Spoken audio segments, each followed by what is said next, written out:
Vamos lá. O Teams informa que a gravação foi iniciada. Eu tenho que colocar esse aviso aqui no chat, né? Aviso, gravação iniciada. Beleza, tá? Vamos lá, nosso arquivinho de PowerPoint. Slide 10. Foi aqui o primeiro das tutelas, eu fiz aquela observação, né? Lembra?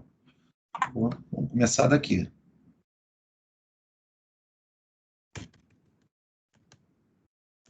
Beleza. Né?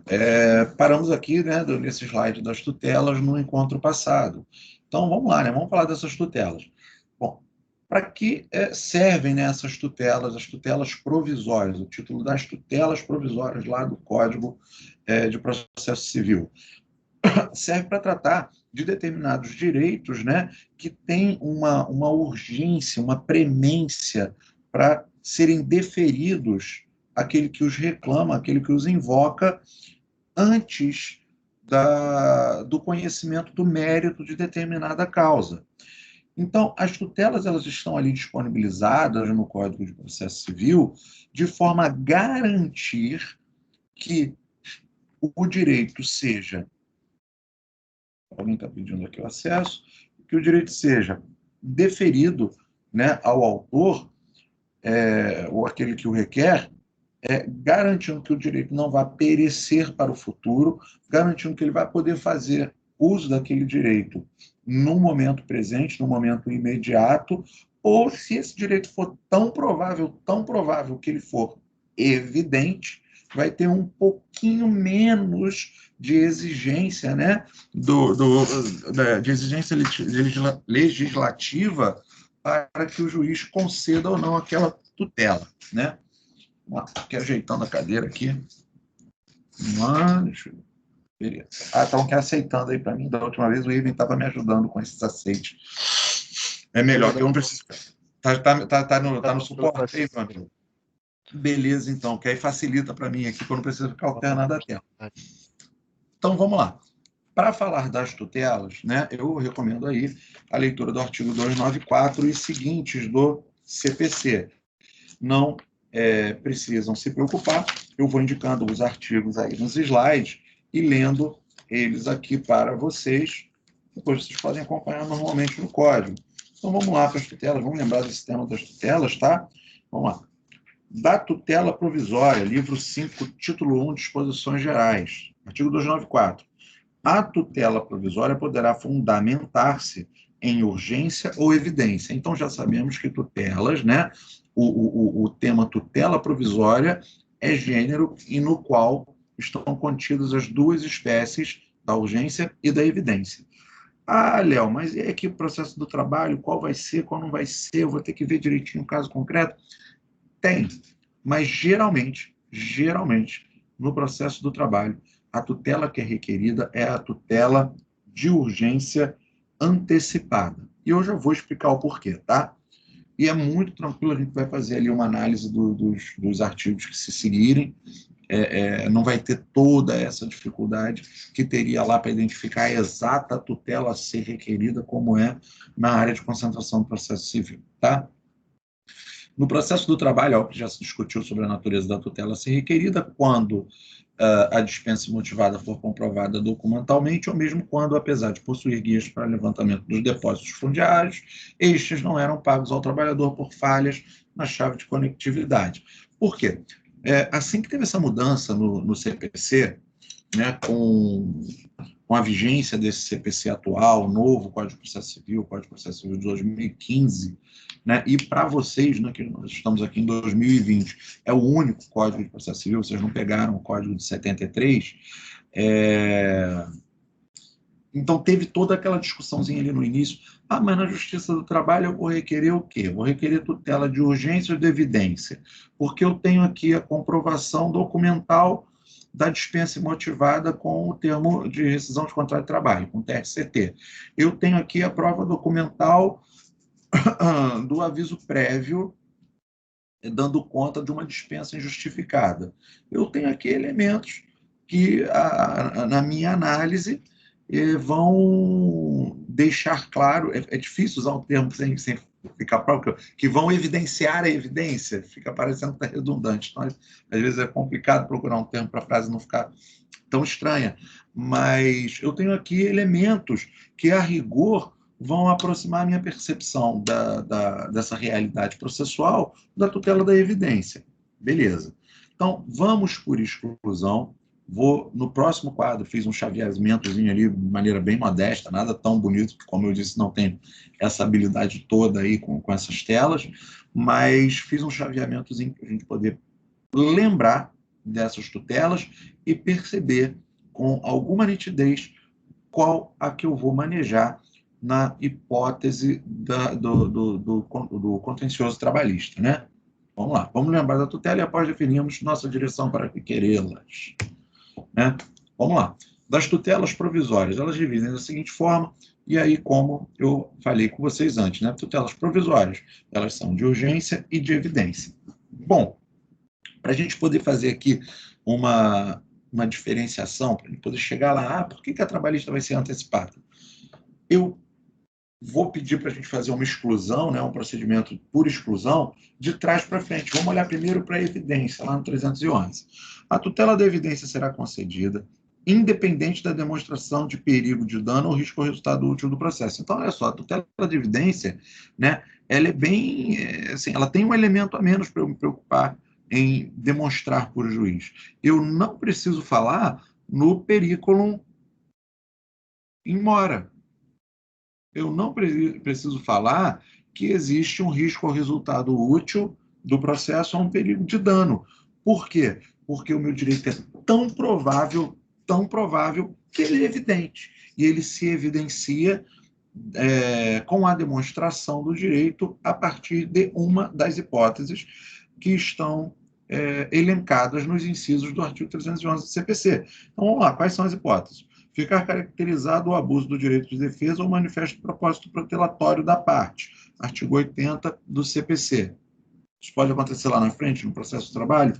Pode, mas nós estamos falando aqui em reclamação trabalhista. Manejo de tutela provisória para requerer, e aí eu já posso adiantar o termo, a antecipação de um determinado direito na reclamação trabalhista.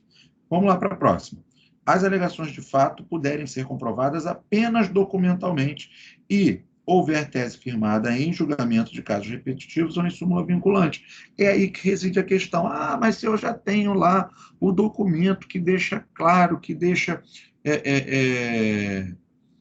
evidente que aquela dispensa foi injustificada, que... Peraí, o telefone deu uma vibradinha, deixa eu ver se você... Opa, conseguiu! Beleza, Suzana. Depois você me diz aí como é que você conseguiu. Tá? Dei um minutinho.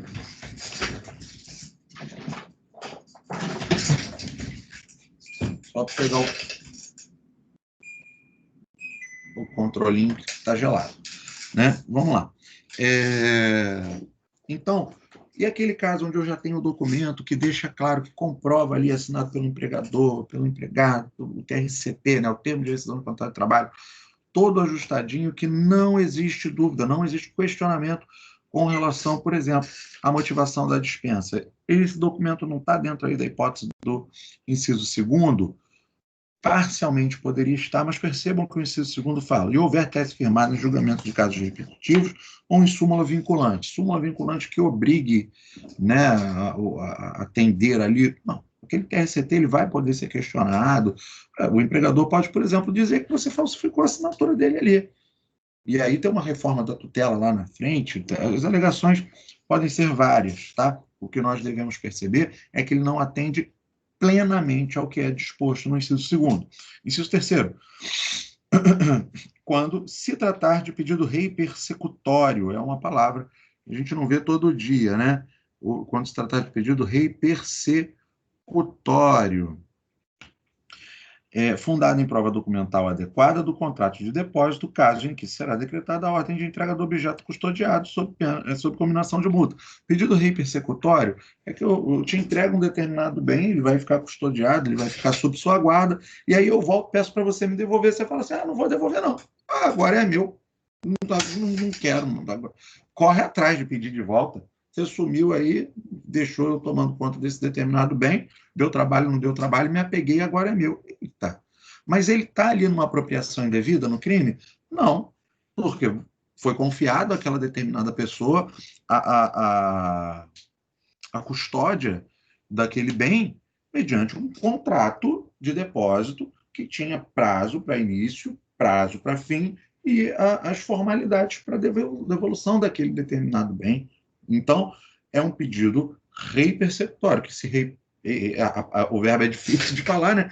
Mas para que seja devolvido, para que se devolvido, repercute o bem ao seu aquele que fez a entrega, né, a parte daquele contrato. E vamos para o item 4. A petição for instruída com prova documental suficiente dos fatos constitutivos do direito do autor a que o réu não oponha prova capaz de gerar dúvida razoável. Gente, dentro do processo do trabalho, a contestação ela tem essa finalidade, né, de relativizar, né, todos os pedidos eventualmente formulados pelo reclamante. Tá? Então, o que nós verificamos nessa leitura, tranquila e sem pressa, tá, gente? Da tutela da evidência aplicada à RT, que ela não se aplica. Que, eventualmente, ali, o inciso segundo, eu poderia enxergar um elemento ou outro que se aproxima dele, mas que eu não conseguiria adequar esse indício, esse início de prova documental à totalidade do inciso segundo. Beleza, então sabemos que a nossa tutela eventualmente que eventualmente vai ser requerida numa reclamação trabalhista, numa exordial trabalhista, que é uma tutela provisória, nós já sabemos que ela não será de evidência, então ela será com certeza de urgência. E essa tutela de urgência, ela poderá ter natureza antecipada ou cautelar. Bom, essa foi uma expressão que eu já ouvi, vou usar uma expressão agora, mas que eu tenho que dar o devido mérito, que eu já tinha ouvido uma vez ou outra em vídeos, em palestras e tal, mas eu ouvia muito da boca do nosso amigo, do professor César, né? Que ele sempre falava, Léo, depois que eu escutei um professor falar que tutela antecipada é bife na frigideira e cautelar é bife na geladeira, eu nunca mais confundi, né? Sempre, quando batia um papo que o assunto vinha para esse lado da tutela, ele sempre falava, é bife na frigideira ou é bife na geladeira. Então, é essa historinha aí, né, que é o macetinho entre a tutela antecipada e a tutela cautelar. Teve até um dia que numa turma, teve um aluno, mas eu estou de dieta, não vou comer nada não. Eu falei, não tem problema, gosta da cervejinha? É cerveja na geladeira ou cerveja na bebedeira. Está na mão ou está guardada. Mas você tem que ver qual é a sua necessidade, qual é a necessidade do teu cliente, qual é a necessidade do teu constituinte em ver aquele direito em suas mãos ou não. Mas vamos continuar naquele raciocínio por exclusão, vamos dar uma chegadinha lá no 301 e verificar quais são as hipóteses de tutela provisória de urgência de natureza cautelar. A tutela provisória de urgência de natureza cautelar pode ser efetivada mediante arresto, sequestro, arrolamento de bens e registro de protesto contra alienação de bens. Beleza. Basicamente são as 4. Aí você vai falar assim, Léo leu uma coisa, mas aqui está escrito diferente. Por que eu escrevi nessa ordem, aqui nesse quadro para vocês? Para a gente ter um macetinho para gravar essas tutelas cautelares, tá? Aqui, ó. SAPA, tutela provisória de urgência de natureza cautelar é SAPA. Sequestro, que é a palavra que eu lembro com mais facilidade, porque me lembra lá a matéria do crime, né? Arresto, que parece com sequestro, e tem um monte de gente, inclusive advogado, que chama de arresto, tá? Mas vocês sabem, tá aqui, arresto, tá? Protesto, que na verdade não é só protesto, tá lá no código, ó, registro de protesto contra alienação de bens. O protesto ele não impede que o bem seja alienado, mas ele registra, ele vincula o teu protesto. Opa! Eu tenho uma previsão de direito, eu tenho uma expectativa de direito contra o detentor desse bem que está sendo alienado. Então, exemplo, se ele não cumprir a obrigação dele comigo, essa alienação vai gerar determinadas circunstâncias jurídicas que estão previstas aqui no contrato. Uma multa, um acréscimo ao valor do contrato, aí vai depender tudo do tema lá de direito civil. Não vamos aprofundar aqui para não confundir. E o arrolamento é quando você desconhece os bens, precisa conhecer. É muito comum em ação de divórcio litigioso de pessoas com vasto patrimônio. Né? Um dos dois administra aí o rol patrimonial do casal e o outro cônjuge não conhece a totalidade do patrimônio e quando vai fazer o divórcio litigioso, peço para que os bens sejam arrolados, a fim de conhecê-los todos e o juiz faz o procedimento de arrolamento, ó. Daqui para frente você tem que demonstrar todos os bens que vocês possuem e não pode alienar mais nenhum, né? Porque só até para brincar aqui com a oportunidade, não é raro, né? Aquele camarada que é rico, a mulher descobre, né, alguma coisa dele e fala, vou me separar. Aí ele começa a querer distribuir o bem para todo mundo, os bens dele para todo mundo, para não deixar nada para ninguém. Opa, tá errado. Faz aí a cautelar de arrolamento para poder proteger esse rol patrimonial. Excluídas essa aplicação dessas hipóteses, a nossa possibilidade de reclamação trabalhista neste momento, então o que sobrou para a gente? A de natureza antecipada. E não é difícil eu pensar nisso, por quê? Primeiro, todas as verbas que são pleiteadas por ocasião da reclamação trabalhista, elas são frutos de uma relação, por evidente, de trabalho. Se elas têm natureza remuneratória ou indenizatória, e isso, essa vai ser uma questão bastante relevante na nossa vida prática, porque aquelas que têm natureza remuneratória vão sofrer incidência de INSS, por exemplo, de cota previdenciária. E aquelas que têm natureza indenizatória, elas não sofrem a incidência de cota previdenciária sobre elas. Léo, para que eu preciso saber disso? Aqui na prática simulada, não. Mas na hora que você vai fechar um acordo trabalhista, por exemplo, se você conseguir, ao discriminar as verbas, inseri-las todas no rol das indenizatórias, dependendo do acordo que você fechou lá com um colega advogado que está defendendo lá a reclamada, você consegue afastar a incidência de imposto e de recolhimento previdenciário sobre aquelas verbas. E vai fazer com que aquele acordo... Isso é até um ponto interessante para que você negocie o valor do acordo, tá? Você pode, simplificando, você pode até subir o valor do acordo, porque o camarada vai estar ficando isento de um determinado recolhimento previdenciário em razão da natureza que você aplica a discriminação das verbas no termo de acordo. Beleza até aqui? Então, olha só. E outra característica de todas essas verbas que tem, a mais importante, né? De todas essas verbas que são negociadas ali dentro da reclamação trabalhista, sendo remuneratórias ou indenizatórias, elas têm a característica de sua natureza alimentar. Tudo aquilo que provém do trabalho tem natureza alimentar.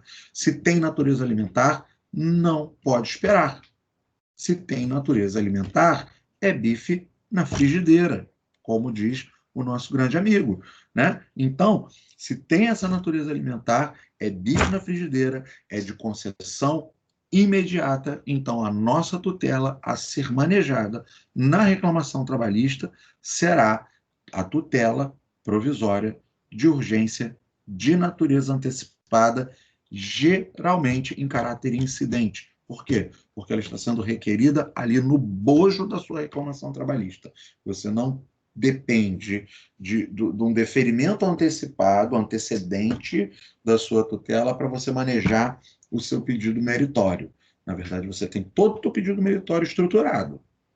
Você vem com essa tutela em caráter incidente, inserida ali no corpo da tua reclamação trabalhista, inserida no contexto da tua reclamação trabalhista, a fim de que se lhe antecipe algum direito premente, algum direito que é tão provável que ele consegue ser demonstrado de maneira sólida, robusta, logo no início do litigioso trabalhista, né? Do contencioso trabalhista.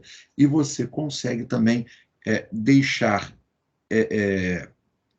clara, né, para o juiz a necessidade da antecipação desse direito, ou por atrair risco ao resultado útil do processo, ou por atrair risco de dano, vamos lá para a leitura do 300, né? Ou o perigo de dano ao direito do reclamante ou risco ao resultado útil do processo. Deixa eu ver como é que eu fiz aqui o próximo slide. Tá, estou fazendo aí no próximo slide, eu estou fazendo um apanhado disso tudo que eu acabei de mencionar, tá? Lembrando que eu tenho redigido esses slides, tentando deixar mais ou menos com o mesmo texto daquilo que eu me programo para conversar com vocês, tá? Tutela provisória de urgência de natureza antecipada em caráter incidente. A tutela provisória trabalhista geralmente é requerida em caráter incidente, eis que inserida no bojo da reclamação e dispensaria de implemento de custas. 295, vamos dar uma olhadinha nisso, muito importante, né? Que a tutela provisória requerida em caráter incidental independe do pagamento de custos. Ela está inserida no contexto da reclamatória, tá? Segue normal. Se a lide for minimamente controversa, afastaria a tutela de evidência. E isso nós depreendemos agora da breve análise do 311. E praticamente toda a lide trabalhista praticamente toda a lide trabalhista é contenciosa, controversa. Existem verbas incontroversas? Existem. O juiz vai analisar conforme verificação dos elementos e das teses da contestação lá na sentença que a reclamada resistiu inadequadamente a uma pretensão legítima do reclamante ao recebimento de uma verba incontroversa? Vai. E quando ele verificar que essa pretensão era legítima ao recebimento de uma verba incontroversa que não foi adimplida tempestivamente, vai haver sobre estas a incidência de determinadas multas. Então, vamos ficar tranquilos com relação a isso. A verba devida em razão da relação de emprego, sim, é o que eu acabei de comentar também, né? Sempre é de urgência diante de sua natureza cautelar. Logo, aqui eu escrevi cautelar, mas é alimentar. Eu devia estar aqui no embalo aqui das cautelares, né? Alimentar.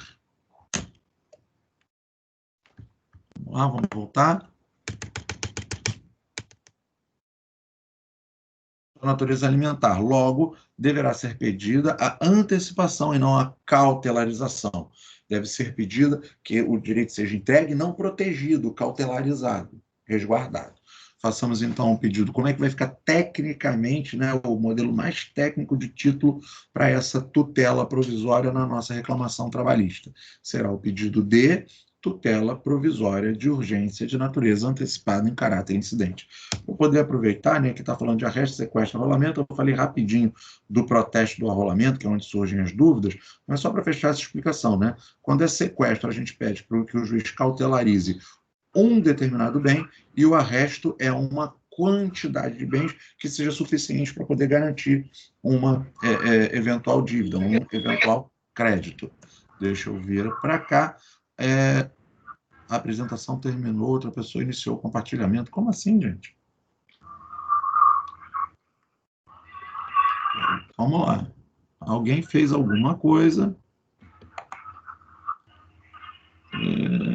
Vamos lá. Deu um defeito aqui. Não deveria. Foi o Bruno. Compartilhamento. Eu não sei bloquear ele.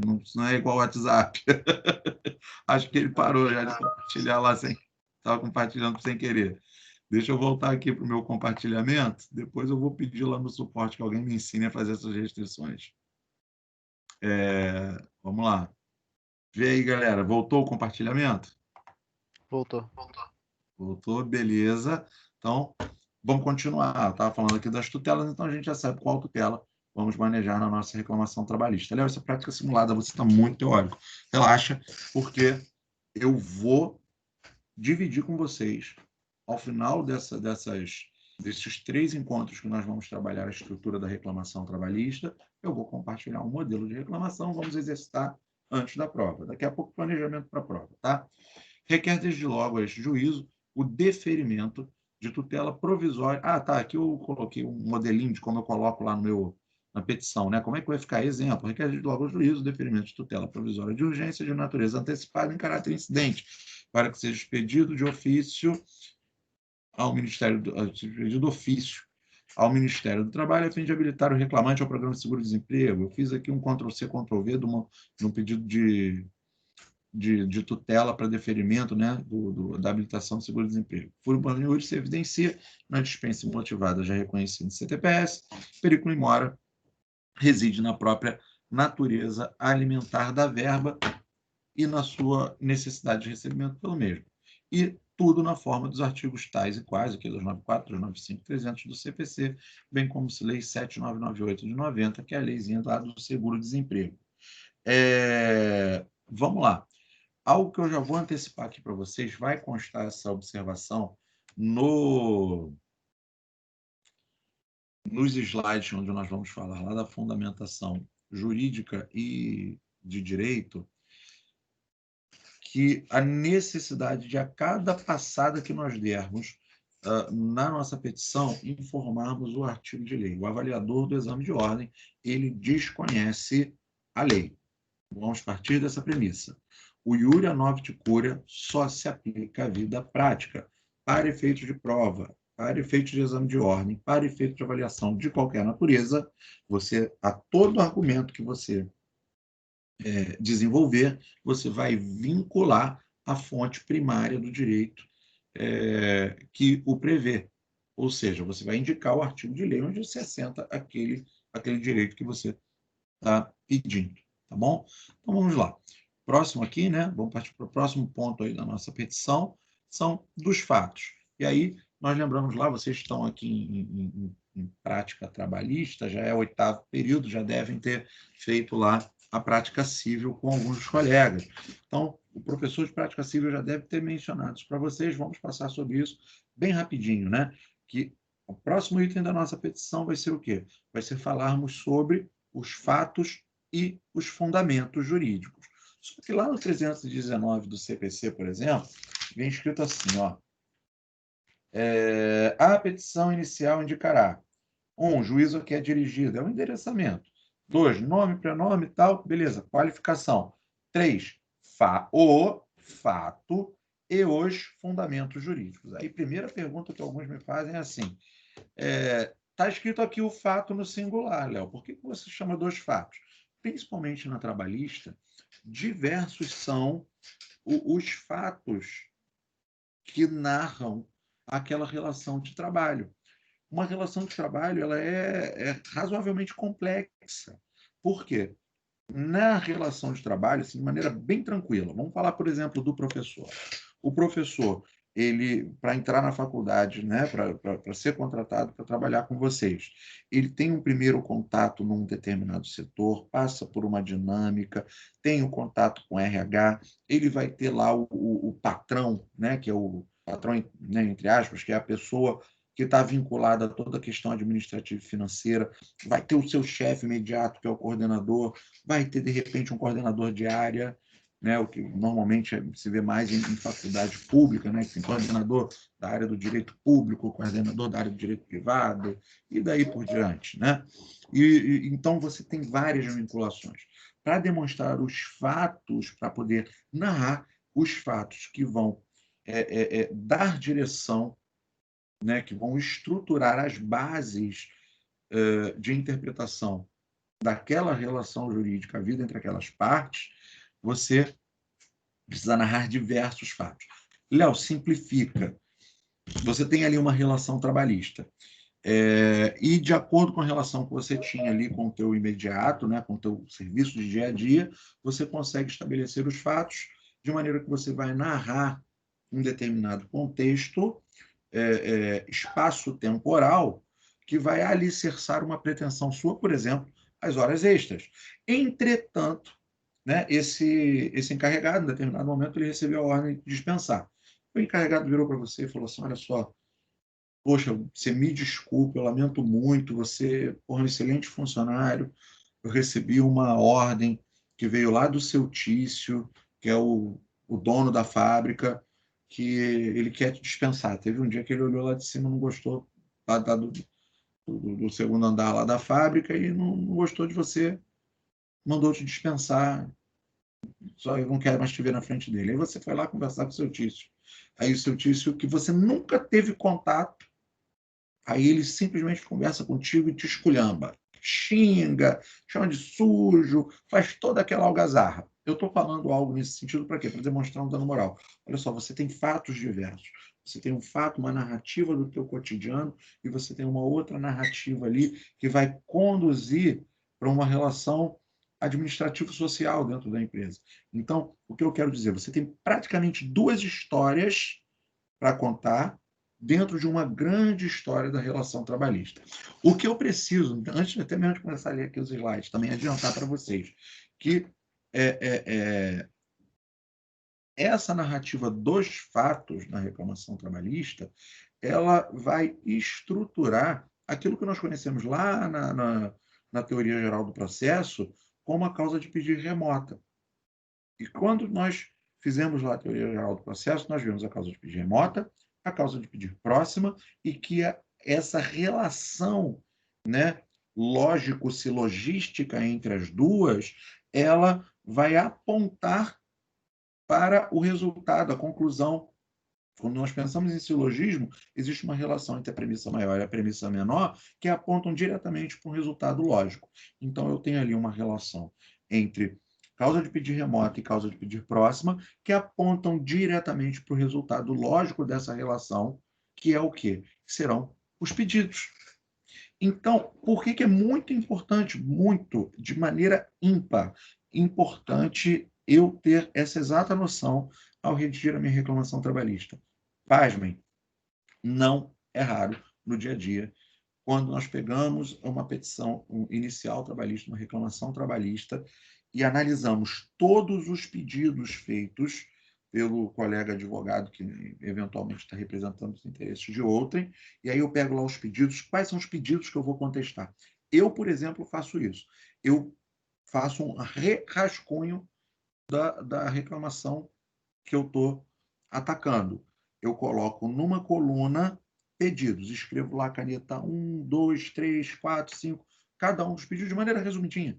13º do ano tal, isso e aquilo. E depois eu pego na reclamação trabalhista do camarada e vou procurando lá nos fundamentos, lá nos argumentos, onde está cada parágrafo que aponta para cada um daqueles pedidos. Por quê?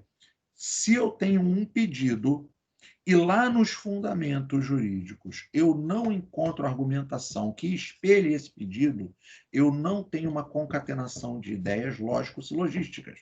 Se eu não tenho concatenação de ideias lógico-silogísticas, eu não tenho comunicação entre causa de pedir remota, causa de pedir próximo e pedido. E pedido não fundamentado é pedido inepto. E se eu tenho fundamento feito sem pedido espelhado, existe inépcia também inserida naquela reclamação trabalhista quanto àquela pretensão. E a minha responsabilidade, já adiantando um pouquinho o nosso bate-papo futuro sobre contestação, a tua responsabilidade na contestação é justamente observar todos esses itens. Observando essas falhas, eu vou abrir preliminar de inépcia da exordial. E 2, eu vou argumentar a fim de esgotar todos os temas de defesa, essa relação de dissonância entre fundamentos jurídicos e pedidos dentro da minha tese contestatória.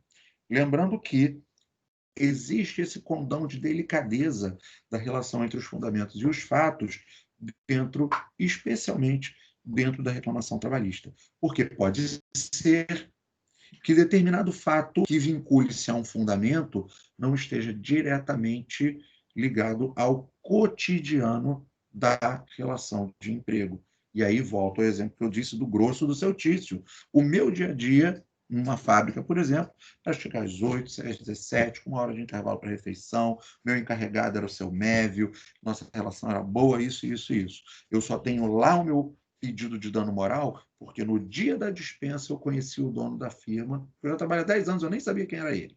Se era alto, se era baixo, né? Se era cabeludo, se era careca. Mas naquele dia ele resolveu me xingar. Então eu tenho que narrar aquele fato que fui conhecê-lo, narrar o fundamento, comportamento que vincula-se, né, a este fato que gerou um dano moral para poder fazer o pedido de dano moral. Se eu só digo na minha narrativa que conheci, eu não posso fazer o pedido de dano moral. Quando eu digo que conheci e que ele se comportou de uma maneira que, segundo previsão legal, ofende a minha moral subjetiva, eu crio o argumento lógico e conclusivo do pleito ao dano moral. Gente, eu sinto aqui que eu dei uma viajada nos exemplos, expliquei e falei muito, muito, muito. É aquela, né, a questão da diferença da sala de aula, né? Então, eu ter uma pausa, não na gravação, mas na minha fala. Tá dando para acompanhar, galera? Tá dando para seguir o raciocínio? Beleza, valeu. Obrigado, Irving, pelo feedback aí no chat. Né? É o que eu estou tentando. Eu sei que muito disso vocês devem ter ouvido com tons, né, até mais bonitos na palavra de outros colegas professores, outros mestres admirados que vocês tiveram aí ao longo do curso. Mas eu tenho essa responsabilidade de reforçar, porque eu vejo com muita frequência aluno perder ponto, até então nada alienígena, né? Eu vejo muita frequência, muita gente perder ponto no exame de ordem por causa disso, o que me deixa mais triste. De verdade, fico feliz porque fica fácil de contestar, mas quando eu pego uma reclamação, quando eu pego uma peça para contestar e vejo cheio de inépcia, minha contestação fica gigante, mas fica cheia de inépcia. Cheia de denúncias de inépcia, né? E não a minha contestação. Então, vamos lá. Segundo Miguel Reale, a teoria tridimensional do direito só se aperfeiçoa quando, de maneira precisa, entende-se a interdependência e correlação necessária, de fato, valor e norma, que compõe o fenômeno do direito como estrutura social necessariamente axiológico-normativa. Para mencionar o referido professor Miguel Reale, né? Fato é o conjunto de circunstâncias que rodeiam o ser humano, decorrem da natureza ou do agir humano e geram consequências que influenciarão outras ações humanas em maior ou menor intensidade. Essas consequências que são a análise do fato sob os olhos da lei, formando um argumento de cunho axiológico. Tá? Então, dos fatos. Quando formos falar sobre os fatos, eles serão narrados em ordem cronológica, apresentando suas 4 principais características circundantes, quais sejam onde, quando, com quem e como. Né? Principalmente onde, quando e com quem. O como podem ser outras circunstâncias que aperfeiçoem aquele comportamento. Lembrando que o direito do trabalho, o direito material do trabalho, é um ramo do direito privado, que o direito processual do trabalho, processual e procedimental, é um ramo do direito público. Por que isso é importante? Porque essa relação estabelecida entre entes distintos, entre pessoas distintas, é uma relação de direito privado. Então, ela precisa ser provada, ela precisa ser narrada ponto a ponto, de maneira a não inviabilizar o exercício pleno do contraditório e ampla defesa por aquele que vai resistir à sua pretensão. Macetinho, né? Para ficar aí consignado. Quando formos redigir os fatos da peça processual escrita para resolução de caso concreto em exame de ordem, estabeleceremos uma breve síntese do caso concreto. Então, na hora de narrar os fatos, eu não viajo. Eu me limito a fazer um resuminho do caso concreto. Já é um macetinho, tá? Para poder não correr muito risco de perder ponto. Sempre devemos escrever de maneira impessoal, ou seja, na terceira pessoa. Isso vocês já devem ter visto no semestre passado, não estou reforçando. Eu não posso escrever a minha petição. Eu tenho, né? Então, eu faço porque eu li, eu tenho direito a isso ou aquilo. Não, o autor tem, o reclamante tem, né? Sempre na terceira pessoa.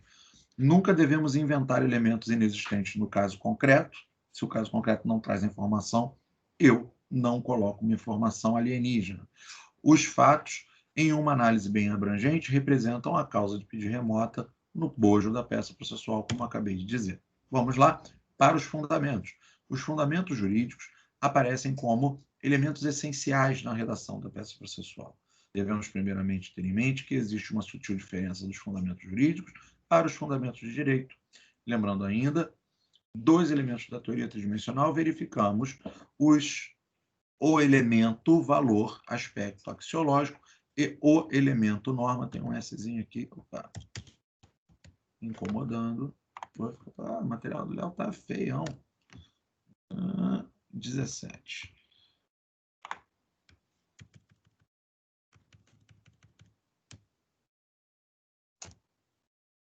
o elemento valor, e o elemento norma, aspecto dogmático.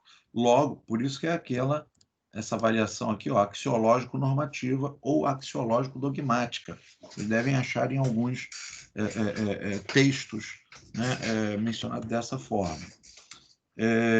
Nunca devemos inventar. Os fatos em uma análise bem abrangente representam... Estava aqui, tá. Logo, a demonstração de como o fato deve ser interpretado à luz do direito é o que estrutura a fundamentação da peça processual. Essa fundamentação lato sensu da peça processual constitui a causa de pedido próxima. Tá? É a maneira como eu interpreto aquele direito, ou a maneira como eu interpreto, à luz do direito, o comportamento humano narrado no fato. Assim, os fundamentos jurídicos seriam argumentos apresentados pelo causídico na peça processual, e os fundamentos de direito, as fontes do direito, aos quais se vinculam os argumentos, como a lei, fonte primária, jurisprudência, doutrina, tratados, costumes, etc. Para efeito de exame de ordem, pensaremos em, sempre que possível, vincular nosso argumento a determinado dispositivo de lei. O que acontece? Acho que eu coloquei até ali no próximo slide, né? Daí você se questiona, e o Yuri é nova ticúria, né? Pois é, vamos conversar sobre isso. Beleza. Antes da leitura aqui dos slides, né, para a gente poder explicar. Lá no exame de ordem, o padrão de correção que chega para o avaliador, ele fala para o avaliador quanto ele deve pontuar para cada elemento da peça processual do candidato. E vem uma observação embaixo. A simples menção de artigo sem o argumento não pontua. Entretanto, gente, se você argumentar, mas não mencionar o artigo, você vai pontuar parcialmente. Para conseguir a pontuação integral daquele trecho do exame de ordem, daquele trecho da peça processual, você tem que fazer o correto argumento indicando o correto artigo, pelo menos. Porque o exame de ordem, na segunda fase, é deferida a consulta à legislação não comentada. Então, a indicação do artigo de lei que alicerça aquele teu argumento sempre deverá aparecer. Tá? Então, vamos lá. Todos conhecemos a expressão iorenopticúria, entretanto, o avaliador, corretor das provas de exame de ordem, desconhecem a lei. Opa, esse aqui é o nosso último slide, para a gente fechar o nosso bate-papo de hoje. Dizemos isto aqui para salientar que o aluno deverá indicar a fonte dos seus argumentos. O exame de ordem, como uma prova que e tem um gabarito padrão, segue vinculação de certa pontuação por trecho de petição. Assim, a simples menção de artigo de lei não pontua, mas o argumento sem indicação de artigo só pontuará parcialmente. Para obter pontuação máxima naquele trecho de petição, o aluno deverá indicar o artigo que dá base ao argumento. Beleza, vamos dar um exemplo aqui bem claro. Eu estava trabalhando uma peça, agora eu não estou recordando se foi um habeas data. Dá um minutinho que eu vejo agora aqui no meu código. Ih, rasguei. Deixa eu ver aqui. Não foi habeas data, não. Acho que foi mandado de segurança.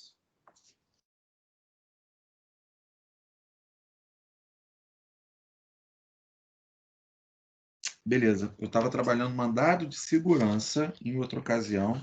Rasguei aqui um pouquinho do meu código. Não tem problema não, porque já está bem. Estava trabalhando mandado de segurança numa outra turma, num outro contexto, e nós estávamos falando sobre a possibilidade de se pedir uma tutela para suspensão do ato de ilegalidade. Naquela ocasião, eu fui exemplificar para eles, e isso vou fazer com vocês, mas mais para frente um pouquinho, a ideia aqui é a gente estruturar bem o nosso roteiro de petição exordial trabalhista, né? Reclamação trabalhista. E aí aproveitei aquela oportunidade para poder exibir, como estou fazendo agora com vocês com os slides, um padrão de correção do exame de ordem. E tinha naquele mandado de segurança que nós estávamos avaliando, como padrão de correção do exame de ordem, essa tutela para suspensão do ato. No padrão de correção estava assim: argumento, 2 pontos, fumus boniuris, 0,2 décimos, periculum in mora, 0,2 décimos. Artigo 7º, inciso 3º da Lei 12.016/09, 0,2 décimos. Percebam que com esses elementos, né, eu observo que só o item do requerimento de suspensão do ato de ilegalidade para aquela peça processual que estava sendo analisada, para aquele caso concreto que estava sendo analisado, já continha ali 6/10 dos 5 pontos possíveis para a resolução daquela peça processual. Se eu for pensar dessa forma, eu tenho um pouco mais de 10% da minha questão nas minhas mãos com a simples argumentação do juízo de probabilidade, do juízo de risco, né, do fumus do periculum in mora, e tem 2/10 só para mencionar o artigo. Não precisa nem transcrever. Só para escrever. Requer desde já seja deferida a suspensão, ou seja determinada a suspensão do ato de ilegalidade que ora se combate, com fulcro no artigo 7º, inciso 3º da 12.016/09. Isso para aquele mandado de segurança que eu estava discutindo, né, que estava dialogando com os alunos naquela oportunidade. Então, eu faço observação, porque se você for parar para botar na ponta da caneta ali, o esforço que você vai ter que fazer intelectual para argumentar fomos boniures não é muito difícil, mas é um esforço, né? Para argumentar o periculum in mora também não é muito complicado, mas é um certo esforço intelectual. Qual o esforço intelectual que eu tenho para poder dizer tudo com fulcro no artigo 7º, inciso 3º? Quase nenhum, só tem que achar o artigo. Mas para o gabarito padrão do exame de ordem, tem o mesmo peso de 0,2 que os dois argumentos que você fez antes. Claro que é completivamente, são elementos que vão andar engendrados.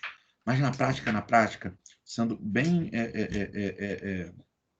pragmático na análise desse contexto, eu estou buscando pontuação e eu não vou desperdiçar nenhum desses décimos. Tá bem? Então, galera, o está aqui, fundamentação, e esse foi o finzinho, né?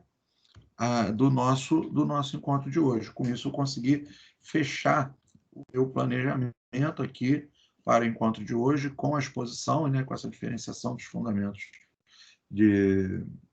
jurídicos e de direito.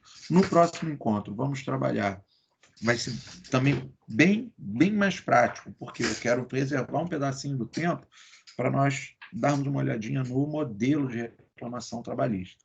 Deixa eu parar aqui o compartilhamento da tela. Beleza? Acho que eu fiquei grandinho aí na tela para vocês de novo. Né? Então, no próximo encontro, vamos trabalhar os pedidos e a natureza de cada pedido, que nós vamos ter blocos de pedidos na reclamação trabalhista. Tá? Eu vou ter lá e eu preciso entender a natureza desses blocos de pedidos. Por quê? Porque depois da recente reforma trabalhista, a nossa petição, a nossa reclamação trabalhista pelo rito ordinário, ela deve ser pré-liquidada também. E se tem exigência de pré-liquidação, por mais que no exame de ordem não se tragam lá valores para que eu possa fazer cálculos complexos, eu preciso indicar que sei que aqueles pedidos se vinculam a um valor. Então, eu tenho lá os pedidos de estabilização do pleito, como a notificação, o deferimento de uma tutela, isso e aquilo, o pedido das verbas, né, que aí eu vou ter que vincular a cada um valor, e o pedido de direitos não pecuniários, como, por exemplo, um reconhecimento do período trabalhado sem anotação na carteira.